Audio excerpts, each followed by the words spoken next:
All right, welcome to another trailer series of Build It Live 2022, and I have a really great special guest with me today. Mike, what's going on, man?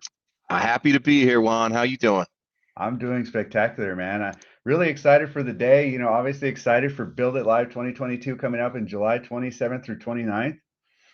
We got a really special gift today. With Michael, obviously being here with us, we want to say thank you to Datto for jumping in. One of the big topics we're going to talk about today is how to mitigate risk and grow the bottom line of your MSP. I think that most MSPs here today or joining us or will be listening to this live stream are all looking to decrease the amount of risk that they have in their company and make some money, right? I Yeah, think that's the big thing. So I'm really excited for this education session today, Mike, and thanks for joining. But I want to say thanks to Datto because today they've given us a great gift for everyone that's joining us on the show today. Datto is giving away registration for $200. So we got a special code. Thank you, Datto, for today. For the code is for those that are registering is Datto 200. So for those of you guys, jump over to register over at Build It Live. You guys can register today. Thanks, Datto, for that amazing code. yeah, absolutely.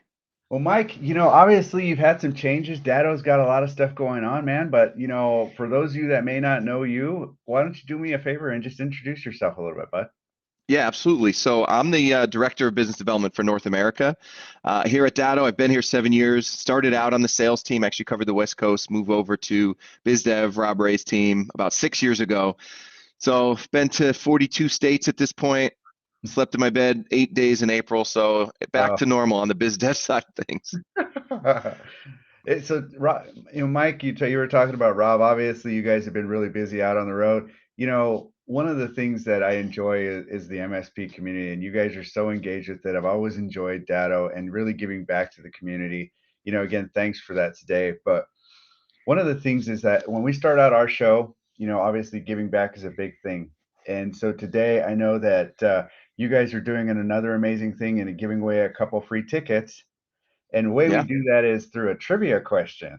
So we want to make it a little fun for everyone that's out there that's joining us today and that will be joining us on social media. We got a trivia question. And today, Mike, what's that trivia question that you're going to ask? So we've got DattoCon coming up in September. So I figured I'd make it a DattoCon related All trivia right. question. Caveat is I know a lot of people have Rob Ray's cell phone. I don't want you texting Rob Ray to get the answer. But what year and in what location was the very first DattoCon? What year and what location was the very first DattoCon? Do me a favor for everyone that is joining us today. If you put that in the chat or you comment on social media, we're going to announce winners. And then if whoever the two lucky winners are going to win free tickets to Build It Live 2022 this year, compliments of Datto and Build It. So this is Yeah. going to be fun, man. I'm looking forward to seeing who answers that. Yeah, That's a special good one. bonus if you were actually at that first DattoCon. Oh, if The somebody's first got a one, picture. yeah, if somebody's got a picture from that first DattoCon, that would be awesome. I know Rob's got one hanging up in his office, but yeah, and I mean, you hear the numbers, you look at, I mean, that's a testament to the channel and all these events, but the goal at that first DattoCon was 150 MSPs. We Really? now we're expecting 2,500 or more at this next one, so it's cool to see the growth of it. Yeah, it's interesting to see. You guys were aiming for 150 MSPs, and I think, if you look at Datto's growth over the years and doing the right thing in the channel, I think you guys are what, 18,000 MSP strong now? Is your partner level? Yeah, 18,000 and growing. Yeah, it's pretty amazing stat globally. It's really interesting to see that, and it's just a testament to doing the right thing. And today is no different. I mean, you guys have been part of the MSP ecosystem since the beginning. You started off in the channel. You are, part of the channel, which is really great, and I love that. But one of the things, is you're still giving back, and I think that today's, a testament to that, and really helping MSPs kind of move themselves forward and really giving that additional education. And so, as we start to talk about it, Mike, why don't you talk to us a little bit about, what it is, what are you guys talking right now? You guys are talking cyber resilience, right? Why don't Mhm. you give us a quick rundown of what that means to Datto and what it means to the channel? Yeah, absolutely. What we found, because our team runs our marketing developments fund program. So a lot of the travel and that I was talking about, that is actually going out on behalf of partners, doing a presentation to a group of either their existing clients or prospects to try to, expand their services. So I can overcome every objection because I've been in rooms with all of it and we're always tweaking the messaging to see what sticks. And Yeah, what we've seen is that kind of evolution for years we were talking about ransomware, and this is where BCDR fits in with ransomware, right? Now it's even gotten bigger, and the cyber resiliency aspect of it has been resonating because it's not a lot of we might talk it internally here within the channel, but small businesses aren't thinking that way. So shifting the conversation of saying, look, everybody's bombarding you with cybersecurity talk, right? That's all you're hearing. Well, what's your cyber resiliency posture? That's an open-ended question that most businesses can't answer. So now when you right. start to talk about, we talk about the right-hand side of the boom. And again, internally within the channel, we all talk about it. But all right, how quickly are you detecting those attacks? How quickly are you responding to them? And how quickly you're recovering them? And you can just leave that open-ended question sitting in a room and then talk about, well, I could tell you on average, the downtime caused by a ransomware attack is about 20 days. So to close that loop is 20 days. Can you survive 20 days? That's what cyber resiliency is. And you don't have to dive into products at that point. It's just getting the concept of this is why you need to work with an MSP. Within that cyber resilience, we've got tools, but it's not, Datto doesn't cover all those tools. It's Right, part of right, your stack and there's right. flexible. And that's what's been resonating to the end user space. And we've been getting great turnout. I just jumped off a call. I have a webinar tomorrow that's got 158 registrants for an end user webinar, which is outstanding on behalf of a partner. So they're coming. They want the knowledge. And I think it's really important to understand that, gone are the days of us talking about the technology. Now it's talking about business outcomes and really helping them, self-preserve their organization and what are the tools and techniques and tactics that we have to enable them to be successful, right? Mhm. It's a joint message now of, hey, I'm here to help you be successful in your business, and here are all the things you need to be watching out for. One of the big things though, and I think that a lot of MSPs that are starting out might struggle through the talk tracks, right? Because we're having to pivot and shift our mindset from talking about product and service and monitoring, maintenance, and management to now this, business self-preservation, due diligence, cyber resilience type talk track. What are some of the talk tracks that you're hearing? Obviously, you know the objections, and obviously, if you got 150 attendees, you guys got something special and a good talk track. What does that look like? Yeah, I think it is. It really does come down to a shift in conversation about what it is that you're going to be doing for them as an MSP. One of the things, I mean, there's a lot of the pandemic caused a lot of chaos, but I think what it did is it showed the small business community that they were not prepared for something like this. Yeah, yeah. And that the real talk is there is not a commodity out there that you're going to buy to be secure, fully secure, right? So it's not Mhm. something, if you can shift the mindset to that end user of saying, I'm not selling you a product. Well, I'm selling you a relationship because this is going to change. And I've heard people say every time I talk to my MSP, they're trying to sell me something new. Yeah. And at that point, I say, well, if they're not, then they're not doing their job because you need to adapt. This is not the cliche, the term that I use, and I use it a bunch, but cyber resiliency and cybersecurity, it's like going to the gym.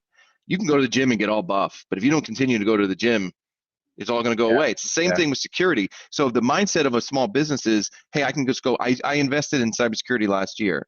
Okay, well, what did you invest this year? Same right. point when somebody says that's not in the budget. Well, who created your budget? Was it Yeah. just a number out of thin air? A lot of times they haven't. So let them talk about it, and then they're understanding that the conversation really has become a lot more of not, hey, why should I work with an MSP and explaining why that is, but why should I work with you as my MSP? Because the business community is quickly moving over to this model. So the Oh, yeah. differentiator is you're selling a relationship. You're not selling a laundry list of products here. Yeah, and I think that that's a really important component of it. You have to think through what your customers' needs, wants, and fears are, and then address those with your products and services. And I think that a modern business, looking at, return on investment and enabling the remote workforce has to consider, a new investment type if they have a new delivery type, right? Have a new employee type. So really helping them understand the you can't do things the same way you used to do them, right? Like that Right. doesn't work anymore. And I think that, having those conversations with customers is what they really need. And I say this all the time, you'll like this, Mike, is that we got on the information superhighway with a Yugo with a flat tire and a broken windshield, and we thought, hey, it's a car, it'll drive, it'll work, right? But Right. here we are sitting on the side of the road waiting for roadside assistance, managed service provider, to come and Yeah. help us get our car back on the road.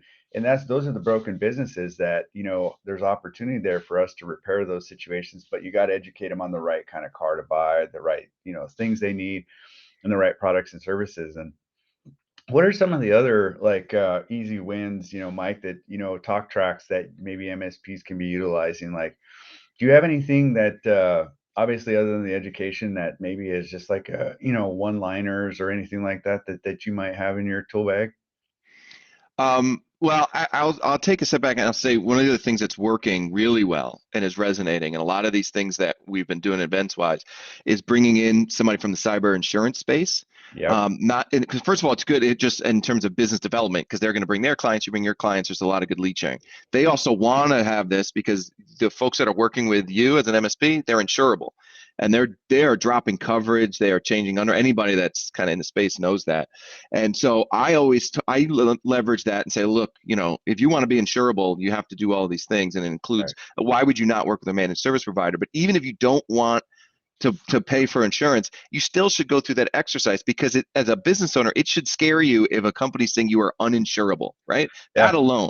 Think about if you're uninsurable for life insurance because you're so unhealthy that no insurance company will insure you. The same thing. So just changing that. Oh, maybe you don't have the budget to have that, but you still should go through the exercise of understanding, can you check off these boxes, and why do these boxes exist?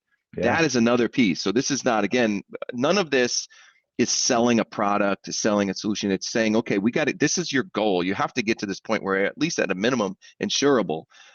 Let's talk, let's walk through, find these gaps, put you on a path. It doesn't have to be, hey, it's all or nothing on day one, but let's put together a 12, 24-month plan so that in a couple of years, that you're as secure as possible. And then we continue to review it. So again, I think leveraging that is extremely critical. Yeah, I like that. I like that you said that. And I think one of the things that other MSPs, that for those that are out there, one of the things I've seen a lot of MSPs changing their contracts to require customers to have cyber liability insurance. Mhm. It's a good tool, right? As we think about, enabling and reducing liability in our own businesses, it's like you can't take the brunt of all the responsibility, but it's also a great way to educate your customer, and say, look, we're about to adopt, a requirement for all of our customer to have cyber liability insurance coverage. And if you don't pass the assessment to get it, then we have to have a discussion about some of the tools and tactics and techniques you might need. And I think Yeah. that those are good talk tracks too, and really just business thinking and teaching them the right way to go, right? Because if there's no reason for me to do it, then why do I have to do it? I'll just take a chance.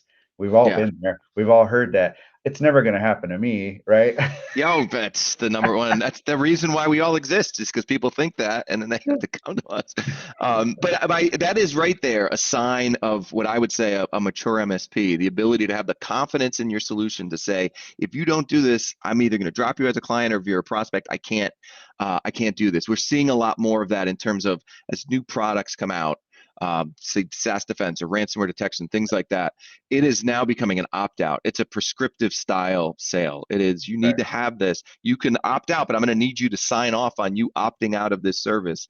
And the power of that shows I mean, if you do an opt out to your client base on something that you feel really confident in, you will see 95% of the people will just say, okay, add it. Right. Because Yeah. they don't want to have denial of coverage in writing. So Right. things like that. But that, to me, that's a sign. It's easy for me to say. If I was a younger MSP and you're just trying to bring on clients, I get that it's hard to say no to anybody, 100%. But once you get to that point where you have the confidence in your solution and say, look, I'm going to hemorrhage money on this client if I bring them on because they're Right. not utilizing anything, right? One of my favorite talks that I would give to a customer whenever we launched our security program back when I had my MSP was whenever I would drop two options on the table. One of them was the option of, you can do all the right things and here's what it's going to cost, X amount of money a month. Or here's the other option, because they're going to ask for it. Given a choice to make a decision or a purchase, customers will always choose the cheapest one, but they'll Hmm. make the right decision if you give them the right education. So what we did was we put a release of liability on the other end of that stick and said, you can choose this path. You just will relieve us of all liability on your organization if should anything happen, which it will. And we won't be responsible for it. And you will pay us for everything that it takes to get you back in running order, which will far outpace the amount that not only the impact to your business and to your livelihood and your employees and your everything than just this little nominal cost to actually do the right thing now. So I remember the looks on their face and said, "Why would I do that?" And I'm like, "I don't know, but you could." Yeah, right. It's funny. That exact example. I was at a sales kickoff for a partner, it was a large partner. There's like 20 some odd salespeople there, but they were implementing this year that exact style Yep. of, and they showed here you can take this, lower package, but here's the things you aren't going to get with it, and Mhm. highlighting those. And I mean, they've been growing exponentially. So I really like that.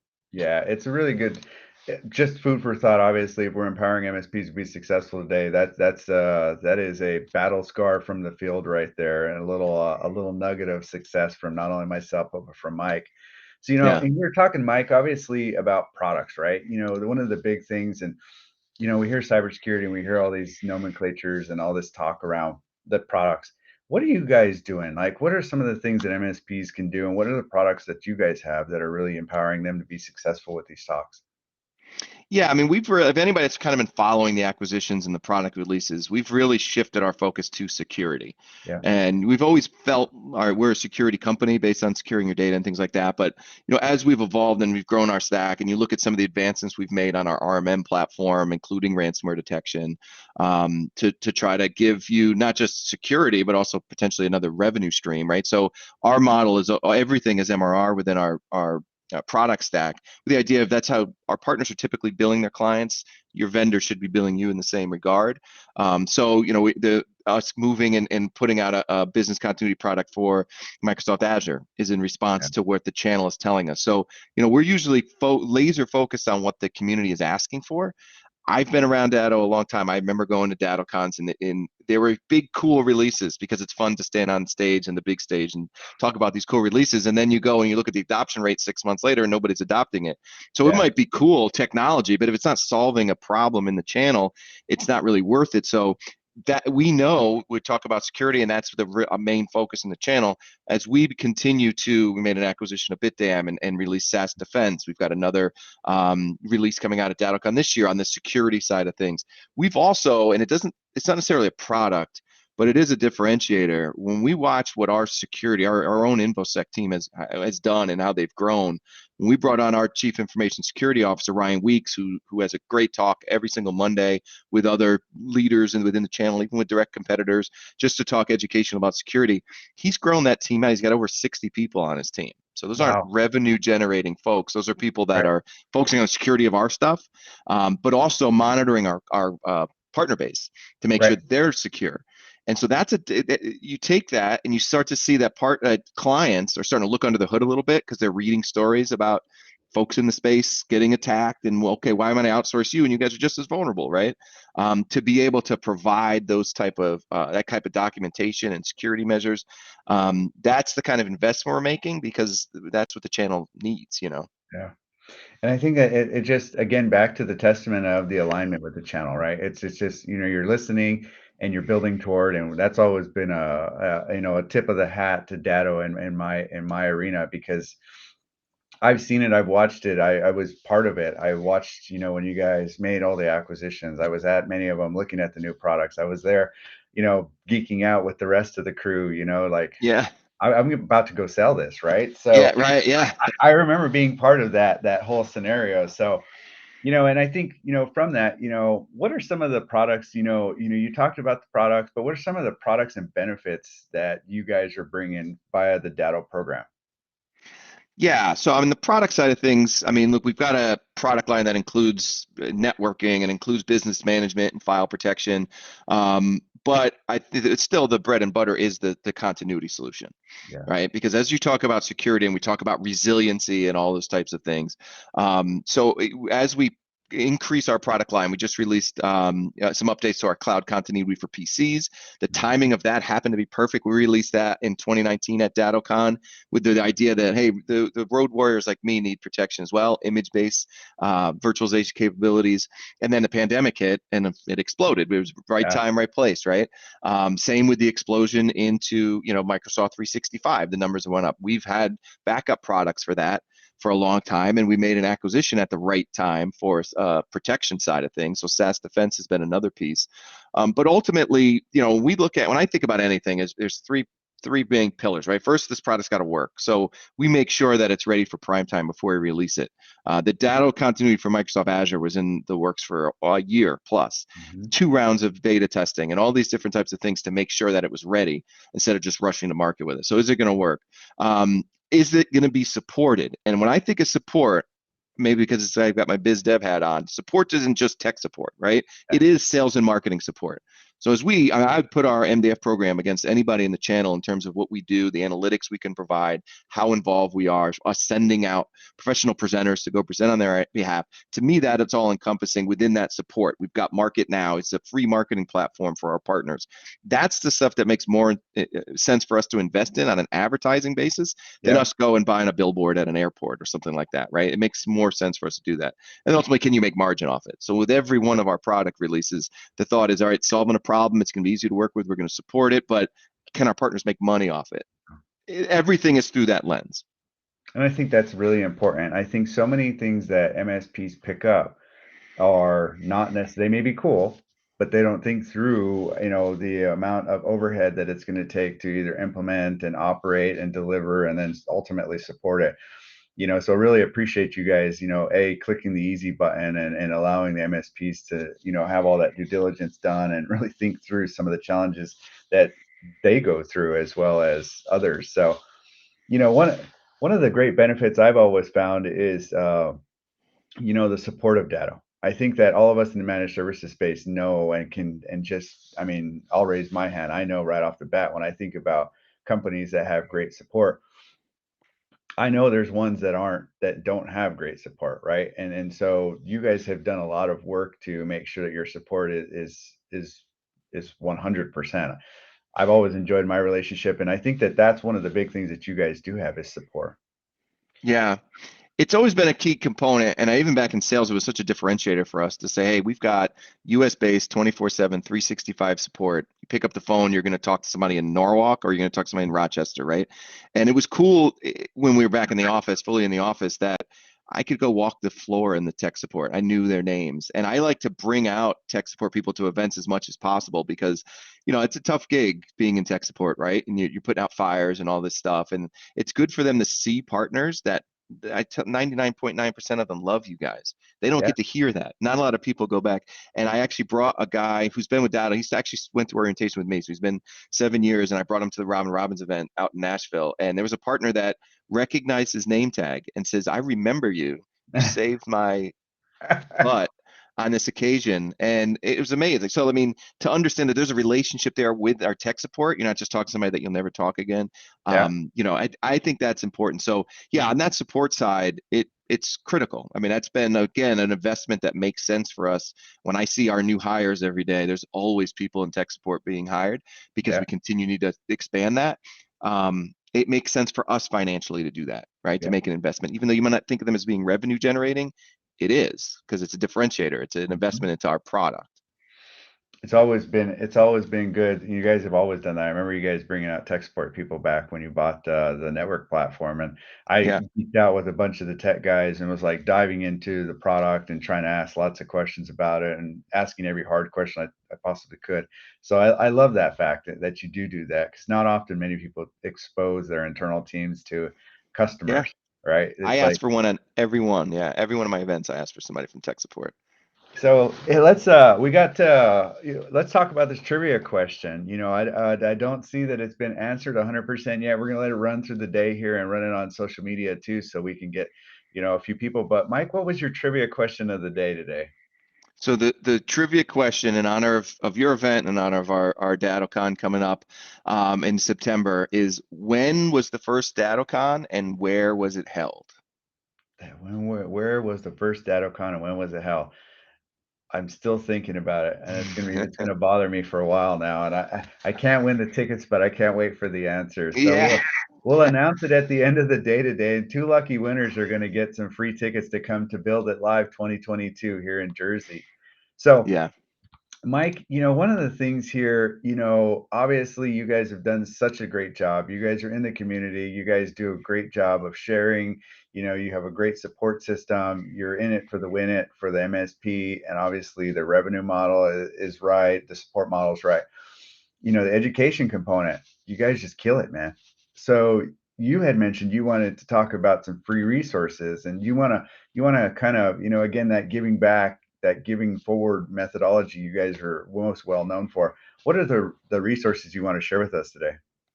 Yeah, and what we've seen, just to set the stage on how folks are using these, it's all about education and essentially giving cliff notes to the end users about what's happening, because they're just getting bombarded with these stories about Yeah, security breaches and all these things, and they just need somebody to break it down for them, so they can understand that they're protected. Then those people become referral sources for you because they say, "Oh, my MSP broke this down for me, and I know it." So our marketing team does a really good job putting out content, but our security team, that InfoSec team that I mentioned, run by our CISO, puts out these threat briefs. Basically, when any large attack has occurred or large vulnerability, they put out a threat brief, and it's public. It's not. You guys can use it even if you're non-partners. It's meant to really help the channel, again, to that mentality of like, look, sinking boat, whatever, drops all ships type thing. So there's a link. I think we could put it up there. For to get access to those, and they're constantly being updated. So I mean, they're quick turnaround from these guys to break that down, and it's a testament to that team. But when I go out to these MDF events, and I see it time and time again, I'll go and we'll do our presentation, and I'll have people come up to me and say, "Hey, we actually have a Datto. It's nice to meet. I've never seen Datto, but we work with another managed service provider." So yeah, obvious question is, well, what are you doing here? Oh, I yeah, saw it on LinkedIn, and my MSP has never done an educational seminar about ransomware or the need to protect Microsoft 365. And that differentiator right there is going to bring on new clients. But again, and we talk about referrals, and we know, and you guys know, I mean, the mhm, 2/3 of most business comes from referrals. right, You don't need to necessarily ask them, go give me 3 referrals like you're filling out a life insurance application. No, it's building that trust, and they will naturally go out and do that. Right. yeah. So giving them these materials. So take a look at those again. They're open source. Anybody can go in and grab those and customize them however you want. Yeah, it's really great to have that kind of content, especially whenever, yeah, thanks for giving those out to the community. It's really important to educate yourself. I think that MSPs often don't know all of the resources that are available to them, and I want to say thanks to Datto for providing some additional resources that maybe they didn't know. And again, kudos to you for doing it to non-partners. Like I often see that, that held close to the vest, and to put it out there for the public is just really great. And you said something a minute ago that I really like, education events. I don't think if enough MSPs understand that a lot of their customers, that even the ones that are the closest to them, maybe don't understand the impact of cybersecurity on their business. And I think that, you partnering with MSPs to go out and have these education events, high five, man. Like that's what needs to be done. Like get the message out. Yeah. And what's cool is I'm seeing a lot of other vendors spending money and resources on the same thing. So it was good. Yeah, I mean, again, it could be direct competitors, and that's fine. I've done events with Veeam, who, if you don't know, they're a direct competitor of ours. I've Yeah. done events with them because I know partners like to put their stack together, and maybe Veeam makes more sense. I'm fine with that because it's still helping the partner. So, it's cool to see other vendors understanding the investment and why it makes sense to go put together a marketing development fund program, have Yeah. people go out. They've copied our program. That's fine. It's good. So now when I do a lot of these presentations, it's cool because there's other vendors there, and it's a panel style, and it's Yeah. educational, and there's different perspectives. We've got all our great stats. Every good vendor is doing the same type of thing. So utilize them, right? And the different perspectives always gets, translates really well to a presentation.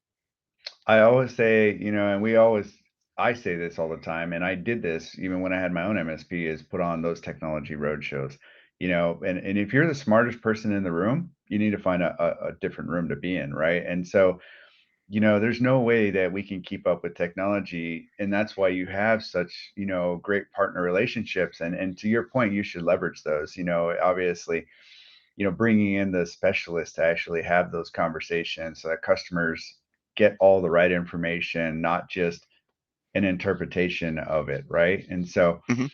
I really love the fact that you guys are unifying, the partner channel there by collaborating with other vendors and MSPs to take it to the customer.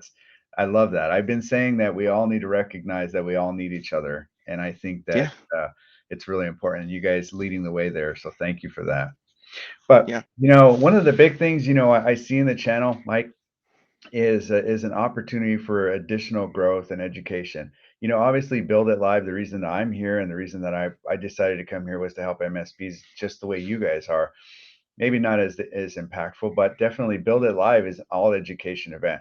No sales, 100% education about how to grow an MSP business. And I want to say thanks to Datto for joining us on that journey because, again, a testament to you guys. You guys have been doing it for the whole time you've been around, but definitely Build It is the similar type of show where they come and they get tools, templates, techniques that will help them empower their business, whether it be with HR or profitability or operations or cybersecurity. And again, I know, what do you Mike, do you you're coming to the event, what are you most excited about, man?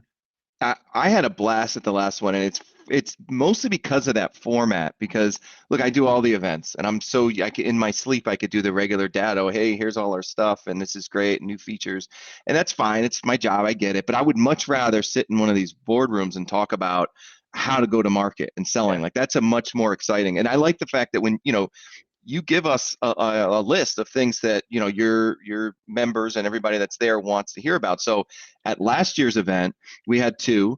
Our two topics were the 80-20 rule, yeah, and then the art of storytelling, which is what we do. And I actually just brought Rob in, and we had 10 slides, but we spent a whole hour in there kind of riffing back and forth with different perspectives. We made it conversational. It was so unique in that you're able to do that. And again, if you want to have detailed conversations, we'll have an engineer in the booth, and that's where those conversations can be had. And you do yeah, have a lot of those, right? And there's a reason why the vendors are there. But the sessions, not going up there and doing my regular 30-minute data pitch, it's just much more fun for me. And I think the results in terms of what we're able to do at the booth, it becomes better, right? If you want to yeah, have those conversations, there's nothing I'm going to tell you on a 20-minute presentation on stage that's going to answer all your questions. Come to the right, booth, you can have those conversations, but let's talk about sales and artist storytelling and that kind of stuff. And yeah. you can hear Rob talk about it. Rob's got 20 years in the industry, so he's been a great mentor to me. So to do that presentation was probably one of the most fun presentations I've done at Datto. I've done hundreds of them. So That's it's a awesome. really great feel and obviously fun like everything else. There's a Yeah. lobby bar, made a lot Well, of money last year. I will say this. Here's the book. Oh, my virtual background's biting me. Here's the book. I mean, we're talking about this thing, and inside of this thing, everyone gets a copy of this at Build It Live 2022. And it's huge. It's a great opportunity, man. You walk away. I wish I would have had that for me when I started my first MSP, Mike. I'm just being honest. Like, Yeah. it would have saved so much heartache. Yeah. Well, I mean, it's a common theme in terms of the channel is that, a lot of super, super smart folks that are starting and know that they could service their clients, but they don't come from a sales and marketing background. Yeah, And sales, might seem easy to some folks, but it's not. It Mike. doesn't come natural. So the more tools, that you can provide and you get into that rhythm and you figure out what's working for yourself. Yeah, It's funny that I've been here 7 years. I remember there's partners that started as a one-man shop and hated sales. And you talk to them now and they're so excited. I just closed this. They're like a different person once the light bulb goes off. yeah, yeah. I know you've seen that stuff. It might have happened for you. Like eventually Oh, yeah. you're excited about sales as opposed to it being like the worst part of your week. Oh, I got to go prospect or whatever. Yeah, I get a kick out of it now. I worked really hard to perfect my sales talk track, and we stayed very focused on what we were talking about. So it was, to your point, I love to close sales like that. It is a highlight. I didn't realize how much I did appreciate that, but no one likes to lose.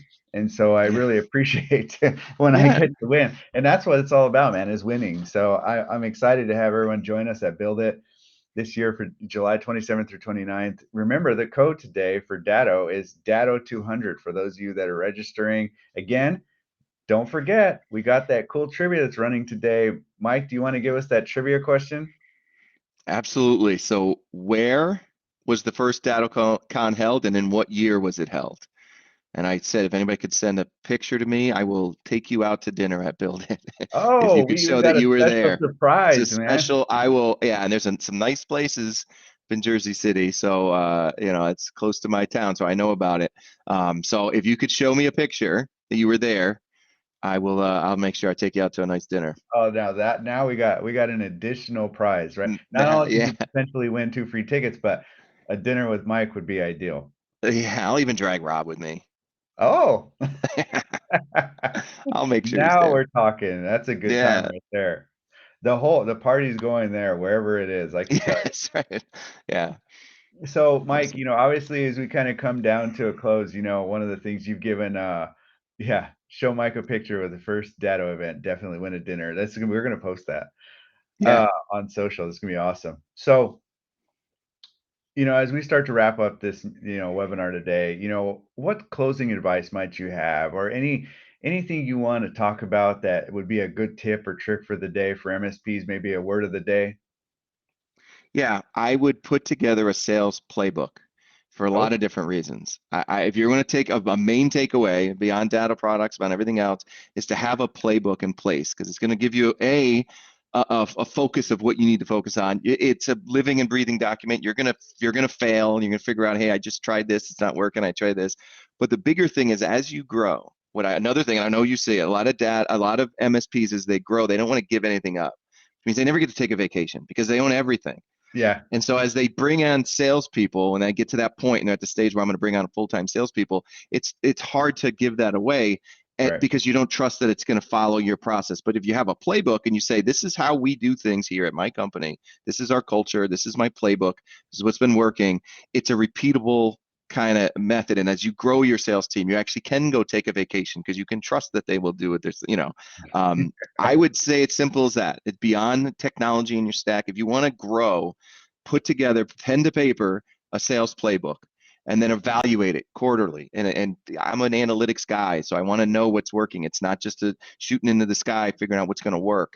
It's, hey, I know this works because it worked last quarter. I know this didn't work. Doesn't mean I'm not going to do hard work. I'm just not going to spend time doing that because it wasted my time.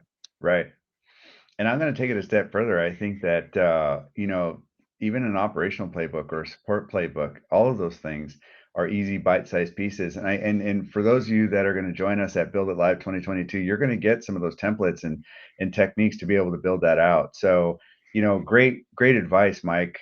Any last tips as we come in for the close here? Leverage your vendors on the marketing side of things. You don't have to start your campaign staring at a blank screen. All of us vendors have good co-brandable materials. We do this for a living, go out on the road. So if you need slides, things like that, leverage us. That's how we grow. So the more you can leverage your vendors, you're probably leaving some benefits on the table if you're not exploring what that partnership looks like, not just with Datto, but with all partners. I really like that, and I 100% agree. I mean, you can white label so much and get a whole product line to market in a very short period of time if you Yeah. do leverage your vendors. And then again, to your point, like with what you're doing, like, and then doing the webinars, like that's a whole sales campaign, right? So Hmm. 100% love that. Leverage your vendors is going to be our thing of the day for sure. So Awesome. one last question, one last thing here is today's trivia question. One last time, Mike. All right. What year was the first DattoCon and where was it held? Okay.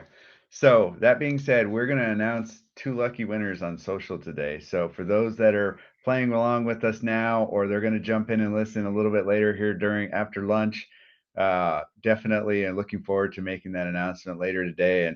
And Mike, I'd like to say thanks for coming, man. We're really excited to have you coming up here in July 27th through 29th over in Jersey City. So Yeah, absolutely. Looking forward I'm to it. looking forward to having you, my man. Yeah, I knew this would be a fun one, so I appreciate it. Anytime. Awesome. Hey, well, thanks everyone for joining us. Come see us. Remember the code for the day is Datto200 for those that are registering. Make sure that you get the trivia question answered so that we can guys those two lucky winners can win some tickets today. Looking forward to hearing the answer because I don't know it. So I wish I was there and could go to dinner. Maybe I can get a VIP card there or something. Yeah, that's right. We'll sneak you in. All But right. awesome. Thank you so much. Thanks for having me, Mike, and thanks for everyone for joining us today. We'll see you soon. All right. Thanks. Bye. Bye, everybody.